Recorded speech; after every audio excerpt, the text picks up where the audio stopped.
All right. Hello, everyone. Welcome to our rep pick session for June. Today's theme is summer escapism, and we really appreciate you joining us. Just a reminder, please keep yourselves on mute. And then if you have any questions, please feel free to drop them in the chat, and we will have people looking at the chat to answer questions. I'm Brianna. I am the Western trade rep. I'm Amy. I'm the Eastern trade rep. And we also have Travis, the Central rep, who doesn't have much of a voice and is hanging out in the chat to still answer questions and be here. So thank you for showing up, Travis. All right, so let me go ahead. I will pull up our presentation.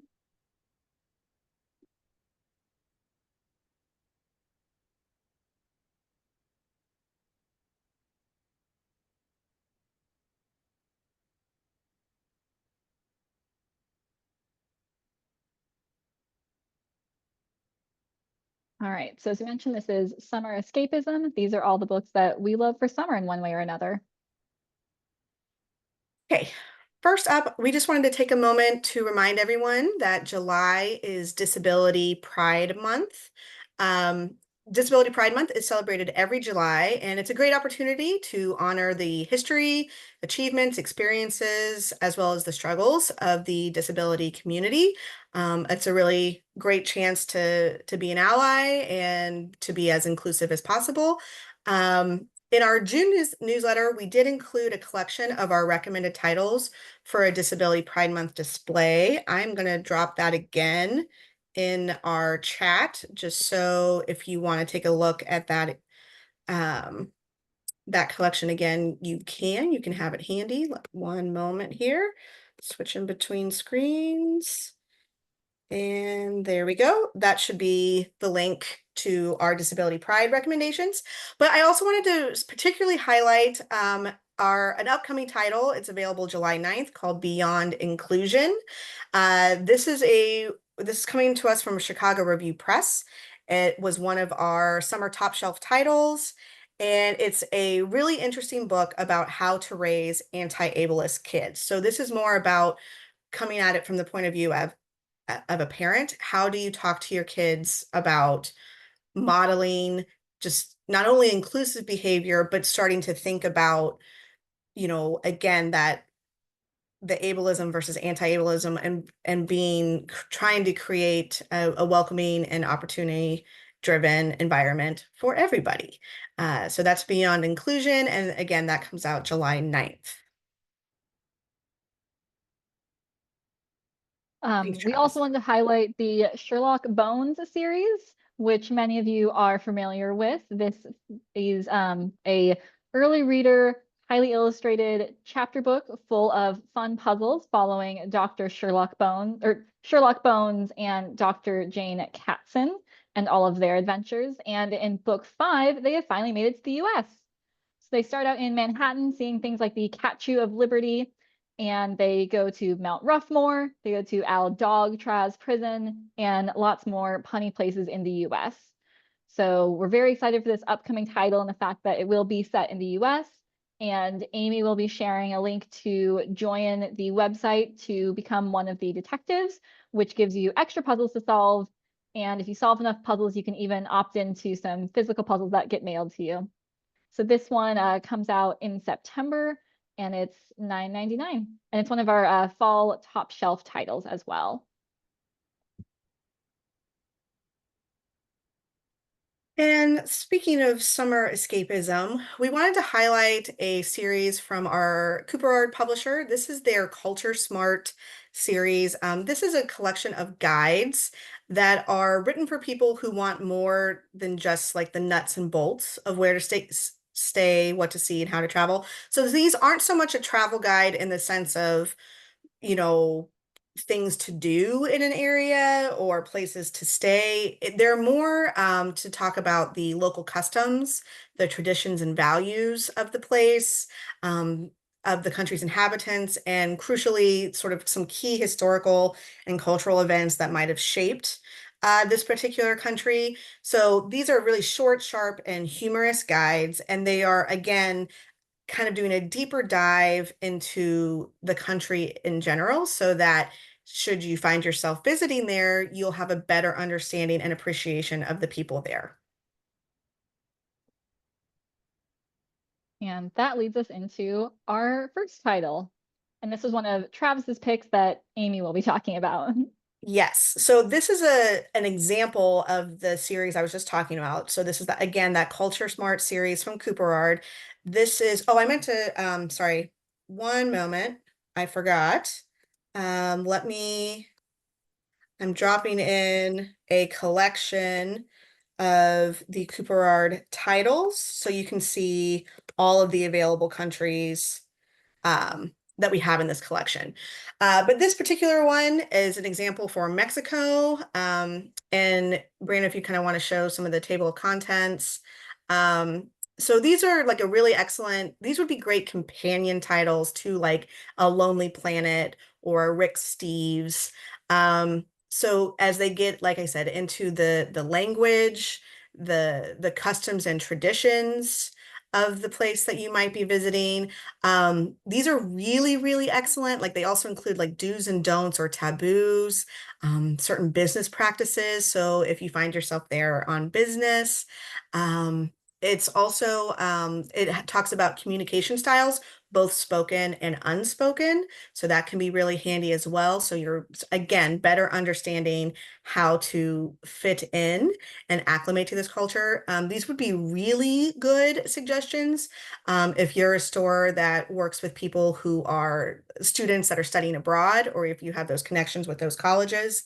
This is, would be an excellent fit because, again, it's more about the idea of really immersing yourself in that country. So that is Mexico. And again, that is part of the Culture Smart series from Cooperard. And then that link is in our chat. It's the one just below the Sherlock Bones link. And next up, we have Tea is So Intoxicating. This is from British Library Publishing as part of their British Library Women Writers series. So I know lots of times our summer reads are, the romance, the thrillers, but I wanted to give something that's very fun in summary, but if you want something a little bit more literary. And so this series is meant to highlight forgotten British women writers who enjoyed popularity in their day, but have kind of faded into a little bit more obscurity. And so Tea is So Intoxicating is from Mary Essex, which is the pen name of Ursula Bloom, who wrote over 500 novels and at one point held the Guinness World Record for the most published female author. Um, and this one takes place with a couple set in the 1950s, just after World War II and after rationing has ended. And they move to a small town by a rundown cottage and then decide to open up a tea shop. However, it is plagued by the fact that the cottage is run down and things like the tap inside doesn't work. And the fact that the man thinks he's a brilliant cook and he is not. And there are rumors flying around the small town, like the fact that these two, she's divorced and they eloped, and maybe they're not really married. And it's competition with the local tea garden. And so it's a very fun, delightful romp just through the adventures or misadventures of starting this tea shop in the 1950s, with some really interesting information about rationing and what it was like coming out of World War II in this era. But very delightful and fun and just a great little summer adventure. And that was Tea is So Intoxicating.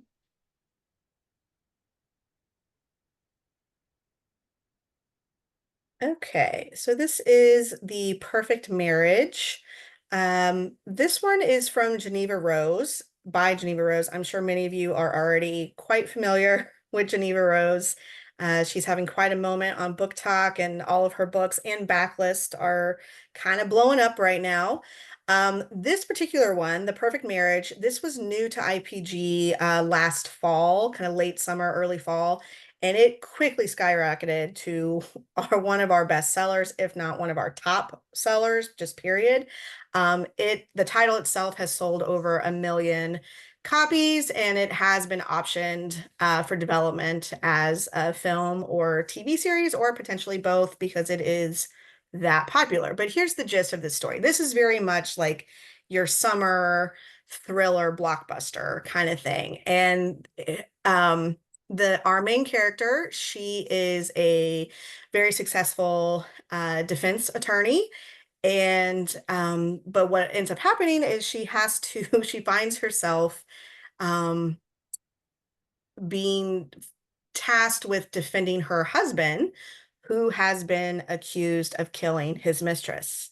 So, as you might imagine, she's not super thrilled about having to defend her husband, who not only is accused of being a murderer, but specifically murdering a mistress. So it kind of takes a very twisty, juicy turn from there. Very addictive thriller. Kind of, who did murder this poor woman? And it's a I for lack of a better word, I'll say it's fun. Like it is fun. Like it's very twisty and it's in the vein of like all of those like the woman in the window or the girl on the train. It's like those kinds of kind of domestic thriller. Um, like I said, sort of summer blockbuster. But this is the perfect marriage, or you can see perfect is crossed out there, so obviously not so perfect. All right, Roadside Picnic from Chicago Review Press. This is one of Travis's picks. This is a classic sci-fi literature from the Soviet Union written by the Strugatsky brothers. It is dark and weird and disturbing, but it also has a foreword by Ursula K. Le Guin and was adapted into the film Stalker by Andrei Tarkovsky. And it's a must read for anybody into literary science fiction. And we also have lots of their other novels available from CRP. This is also one that we've seen a lot of accounts do well with restocking and ordering it multiple times to keep bringing it back into the store because it does keep selling. And so there's some more information on there about other books from the author as well. And that was Roadside Picnic. Oh, and it also got a star review from Publishers Weekly.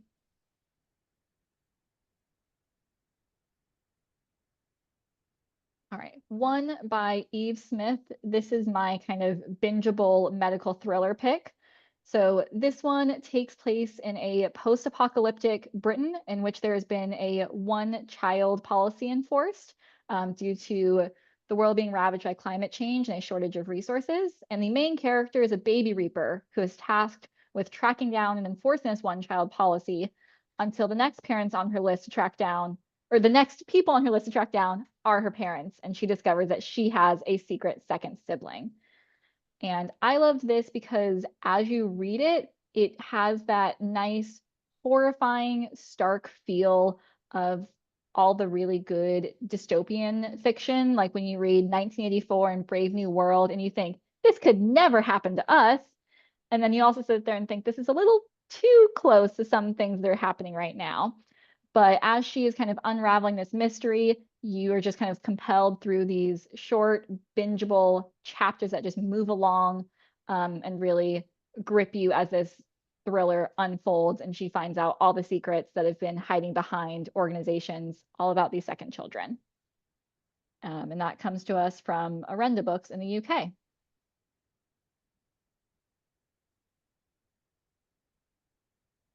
Okay, this one was one of mine, Point of Pride. This was a summer 2024 top shelf title.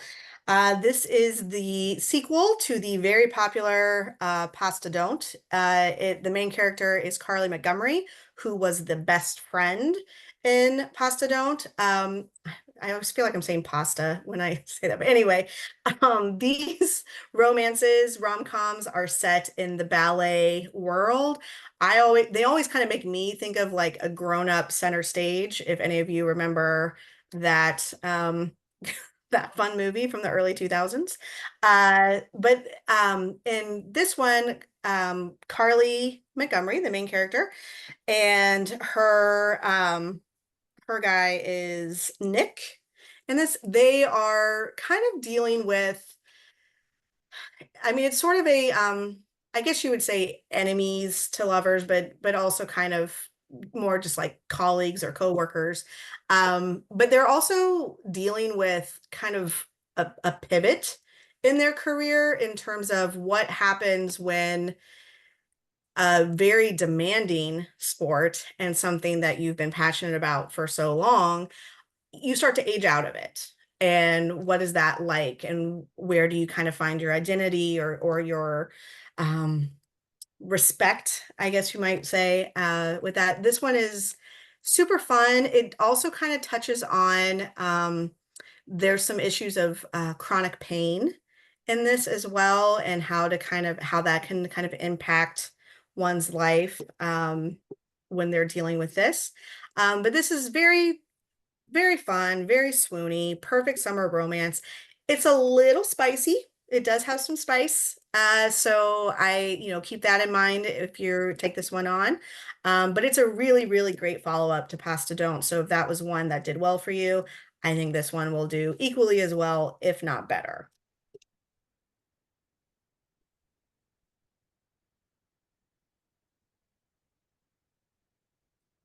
And this was one of Travis's that I will be sharing with you all. This is Big Scoop of Ice Cream from NBM. NBM does really phenomenal comics and graphic novels. So this is no different. Another great title from them. But this is a autobiographical graphic novel told in 17 short chapters. It's a very minimalist style, lots of bright, vibrant colors in the artwork. And it kind of is a nice fusion of the mundane with the surreal to show, what it's like being a 20-something woman in early 21st century Spain. So it's kind of on our summer escape because who wouldn't want to be in Spain in their early 20s or mid 20s? But it's a really interesting look at that very specific moment of time in our life where maybe we don't feel all the way grown up yet, but we're getting there and feel like our life needs to kind of take on a particular direction. But this was a really, really fun one and a fun little summer comic about imagining yourself in Spain.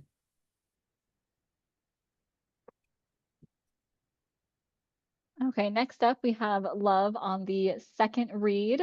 And this one is a contemporary romance. This also has a enemies to lovers, but it is set in the Philippines publishing industry. So the two main characters are working in publishing. She is a romance editor and he is a sci-fi fantasy editor. And as they both try to one up each other with the books that they are, editing and publishing, they are also trying to one up each other with different quotes from the books. And they are constantly quoting authors like Emily Henry, Brandon Sanderson, and throwing out all sorts of nerdy references to books as they have this back and forth. And they must pair up to work together on a romantic sci-fi book. Although they have different editing approaches, which causes more conflict. And so this was fun, both for the enemies to lovers and the romance and watching that develop, but also just as any lover of books, watching them talk about romance and fantasy books. He's always wearing some different Brandon Sanderson shirt. And as they go through, she's the narrator of the story and, kind of breaks up talking about like what the arc structure of a romance is. And they even talk about themselves and say, like, are we in a romance trope right now? So it's kind of a little fun, self-aware book about romance with the nice sci-fi fantasy references. It's also a nice, slim little book. It's a quick read for only $12.99, but lots of fun for those book lovers.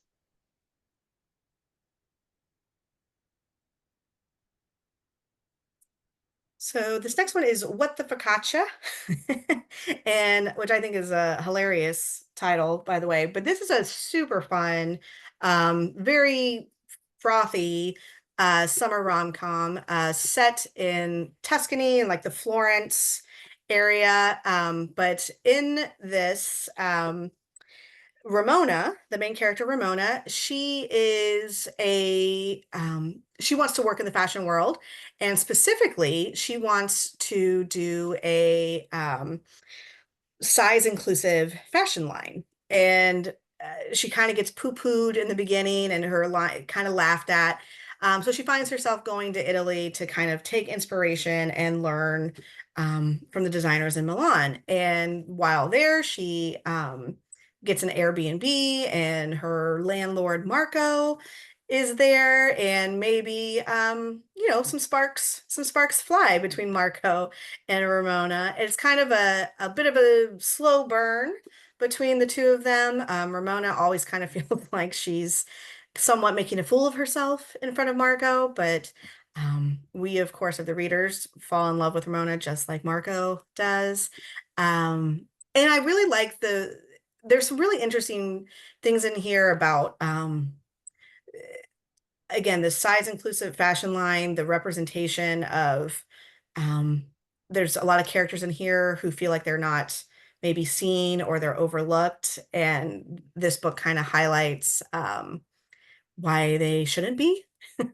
And it also gets into, there's a big drag fest in it, and they're trying to figure out who's going to be the sponsor of that. And it kind of gets into some um, similar concerns that some of you might have been seeing, like if you're trying to do like a drag story time, the pushback that sometimes comes with that. But this is, despite, like I said, some of those more grounded and real concerns, this is just very silly and fun and light. And yes, I will spend a summer in Italy vicariously, imagine myself eating focaccia and enjoying gelato while a handsome man named Marco flirts with me.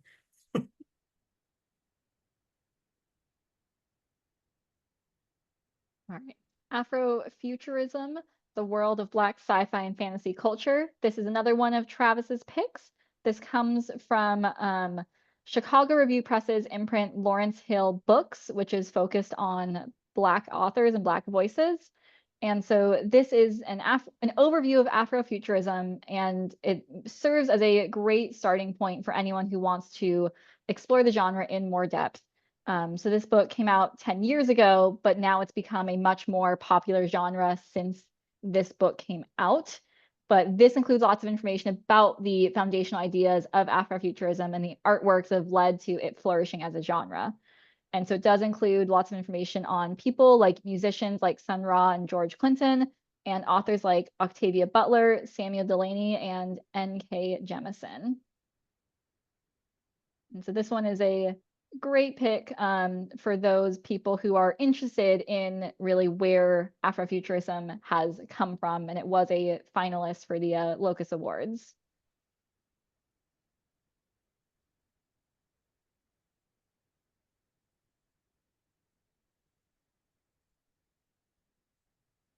Yeah, sorry, this one's mine. I see, Matt, I see your question. Let me repost that link to the Summer Escapism collection. Just 1 second. I think Travis got it. Did he? Did they? Thanks, Travis. Okay, so this one is mine. This is A Woman's Place is in the Brew House. This is from Chicago Review Press. And this one is, I don't know about you all, but for my summer, well, really all the time, but definitely in the summer, I spend a lot of time visiting many breweries. My husband, every time we go to a brewery, he has to get a shirt, and he has, no joke, like 100 brewery shirts.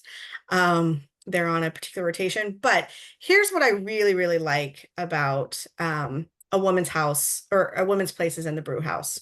So for many years, in fact, throughout most of human history, it has been women and not men who have brewed beer.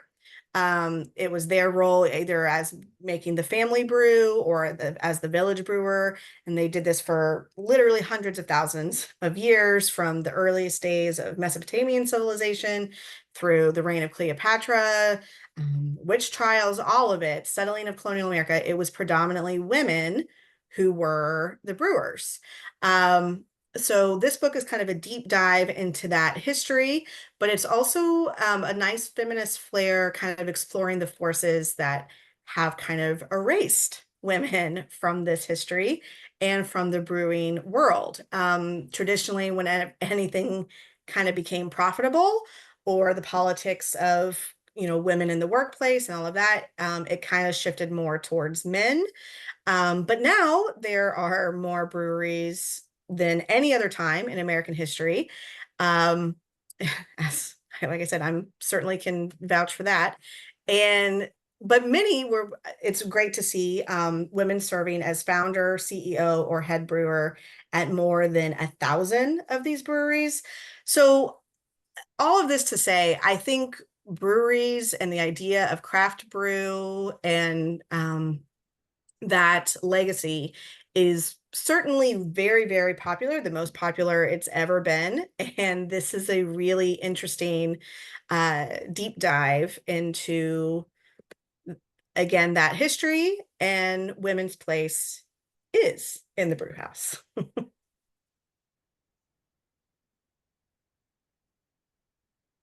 And this is also one of mine. This was a top shelf title from last summer. This is Beach Eats. This is from the editors of Coastal Living.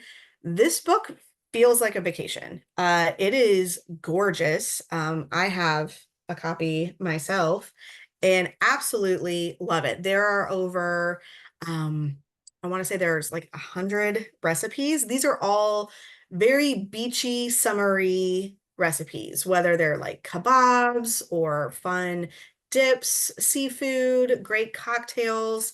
Not only does every recipe have like a really pretty picture, but there are also pictures throughout the book of just really very pretty, gorgeous beach scenes from across the world. So you can kind of imagine yourself sitting on, the end of a sailboat in the harbor or off the cliffs of Santorini, or just again, all around the world. The recipes are pretty attainable. They're not too difficult. And again, all light, fresh. The whole idea is that they're meant to be like easy for the summer. I absolutely love this book. And it's just, like I said, I flip through it and I just, it's instantly summer, and I get to feel like I've been to some of these places.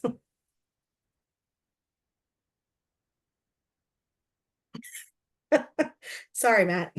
All right. Next up, I wanted to talk about the American Birding Association field guides. I am highlighting here birds of California, but we do have this for multiple states. And I think can share the available states we do have. But this is a really nice guide, great for taking with you to birds of a region.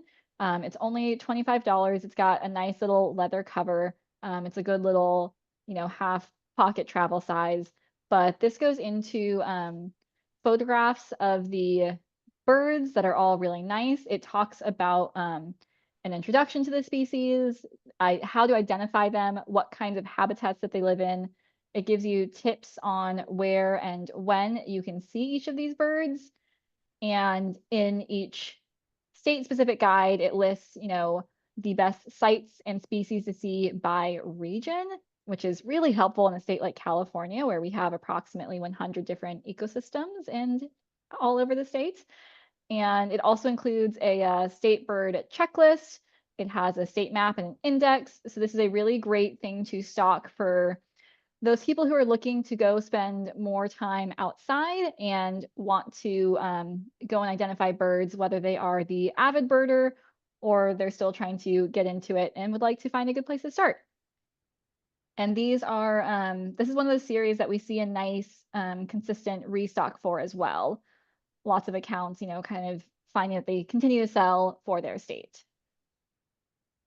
And that's the American Birding Association Field Guide to Birds of insert state here. All right. So this one is Isadora Moon, the Summer Fun Activity Book. I'm sure many of you are already familiar with the Isadora Moon series from Harriet Muncaster. So this is an activity book full of Isadora Moon illustrations, puzzles and games. I know when I worked in a children's bookstore, activity books were kind of could be hit or miss in terms of sales, but in the summertime was definitely when they did their best, either for road trip purposes or just, parents going, please, please do something. Here you go.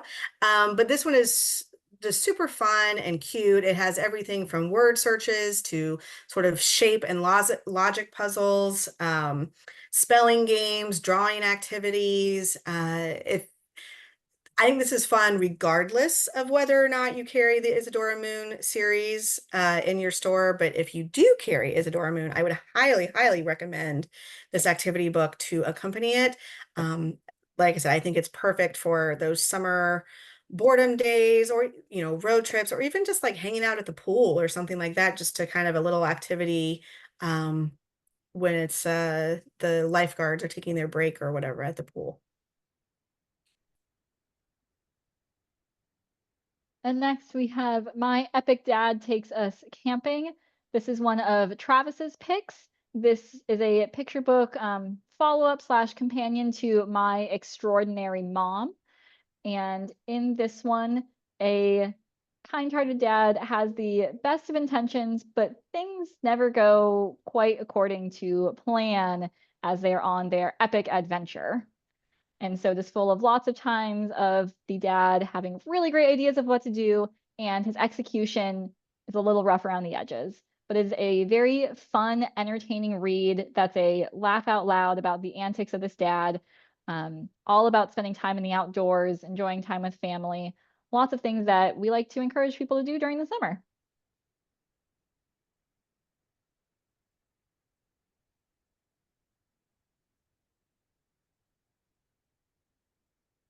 This is When You're Older from Allen and Unwin. This came out last summer.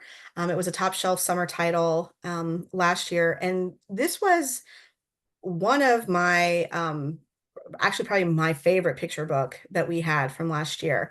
I absolutely love the artwork throughout this. And for me, this feels like a modern classic. Like this will be, or has the potential to become a classic. The setup here is an older brother has a new baby brother, and he's kind of like, I don't know what to do with you. You just kind of hang out.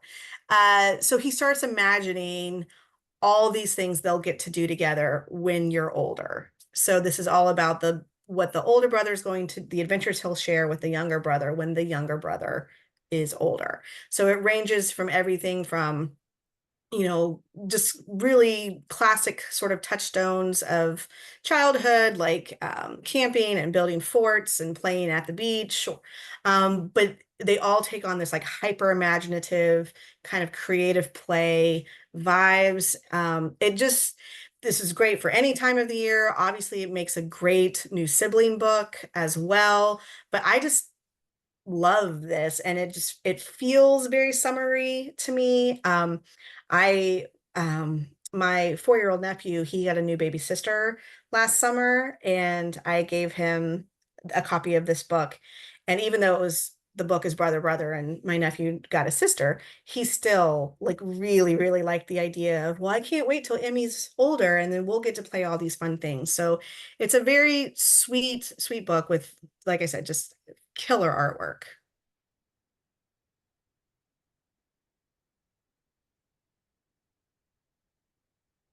And the next one I have is Woodland Magic is the series, and yeah, Fox Club Rescue is the first book in this series. And the author of this is Julie Sykes, who wrote the Unicorn Academy series. And the illustrator Katie Riddle is the daughter of Chris Riddle. But this series follows a race of small people called keepers who live in the forest. And I always, when I was a kid, I loved the books about the littles. There's just something very fun about a little race of people, using all of the things we take for granted as tiny objects becoming their life-size objects. But the job of these keepers is to live in the woods and to take care of nature and the animals around us. So they are the ones who go around and help clean up the woods, help take care of the animals, and they are meant to introduce kids to themes of conservation and being environmentally friendly in a fun little story that has magic, small people, and lots of adventures. And in this first one, the two kids are sent out on their first mission to take care of the forest, and they're supposed to go clean up the local park. And they get distracted playing on the human slide and realize that the day is over and they have to go back, but they haven't done any of the things they're supposed to. So this is also about, keeping on task and getting things done. But it's a very fun series with lots of magic, lots of animals, and very good woodland themes. So nice little naturey book.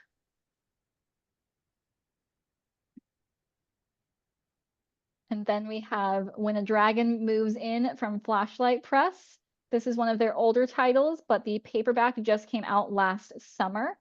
And the illustrator, Howard McWilliam, you might recognize from the I Need My Monster series. But this is a very entertaining book that screams summer with the beach. But as the kid builds a perfect sandcastle, a dragon moves in and fills up his hyperactive imagination of everything that's going on as the kid plays at the beach. But when the kid figures out that no one really wants to pay attention and hear his stories of his dragon, he gets a little upset, and the dragon starts throwing a little bit of a tantrum and doing things like blowing bubbles in the lemonade. But it was the dragon, not the kid. And so at the very end of it, he swears he's never going to build a castle again because the dragon's too much hassle, and he'll never ever build a perfect sandcastle until tomorrow. Then he might do another one. And so this is just a very fun, beachy read. It was an Indie Next Kids pick when it came out, and it is great to use your imagination and just talk about days at the beach with super fun, vibrant illustrations from Howard McWilliam.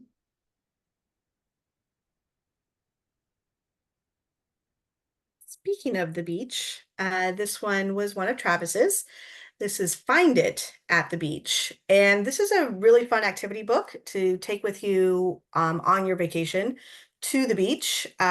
Each spread or each page has an item for children to locate while at the beach. So it's kind of a little scavenger hunt while you're there. It also includes fun puzzles, so like spot the difference, dot to dot, fill in the blank. So it's great for minimizing screen time and having sort of built-in activities while you're on the beach with your little ones. So, when they get maybe tired of building their sandcastles, or maybe they're a little unsure of going into the water, this is a fun book to have on hand that has some additional things that they can do while at the beach. We're going to continue with the theme of some fun summer activity books. So Travel Games on the Go is another activity book.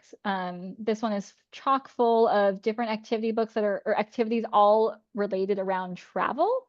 So it's less specific about the beach, but everything in here, the activities take place across the world, across different countries. Here you have the Statue of Liberty, and the entire thing is in full color. And there are some math puzzles as well in there, doing some basic addition and subtraction and things like that, along with the more fun, well, kids might think they're more fun, coloring or just different puzzles. But I do really love that this entire thing is all in full color. And it's definitely meant to be a travel size, take it with you. And there's everything in here is themed around travel, which is nice for when you're trying to plan a vacation with your kid and kind of get them engaged with what traveling means and talk about getting excited for a vacation. And then our last pick to round things out, this is Jokes from the Backseat Humor for Kids. This was one of Travis's book. And so there is this first one, and there is also this volume 2, just in case they really love that first one and you need more jokes from the backseat. But these are a great one to have on the impulse table. They're just $4.99, but they're still 130 pages. So they're a great quick pickup. And it's all jokes for kids and families to share, especially when you get tired of playing I Spy for the 100th time while you're driving on the freeway. It also has a joke vault in the back to help explain some of the punchlines for younger readers. And the entire thing's organized by the joke type, like knock knock jokes, riddles, and includes some comics throughout. And as I said, there is this humor for kids, the first one, and then there's also a second volume of jokes from the back seat for when you are still not tired of the jokes, but you are a little still tired of I Spy. And those are our summer picks for summer escapism picks. And I just wanted, share quick little information and just remind you that we do have some specials available if you're ordering directly through your rep. We have an order special for our top shelf titles, and those are the ones from this year. And that's a $200 net minimum order, gets you a extra 5% discount. We have the general frontlist special of $150 net minimum receives an extra 3% discount. And our backlist special of $150 net receives an extra 3% discount as well. So if you're interested in any of those, you can reach out to your rep. And then just a reminder that next month, our rep pick session on July 31st will be all about our fall top shelf. So this is the first time we'll really be talking in depth about lots of our top shelf titles and the super exciting ones. You should come and you can hear about the one that made my jaw drop as I just froze solid while reading it because it was that good. And we'll be sending out the link to that in our newsletter. And then just as a reminder, if you need our contact information, here it is. Are there any other questions from the chats or things to be resolved? I think we're all squared away in the chat. Yeah, I think just some thank yous coming in, which yes, thank you to Thank you all everyone for for your joining. time today. We do very much appreciate when you tune in. And as Brianna mentioned at the top of this is being recorded. So there will be the link to this recording shared in the newsletter that'll go out here next week. So if you missed it or wanted to remember something, you can watch it all over again. All right. Thank you very much for coming. Yes. Happy summer, everyone.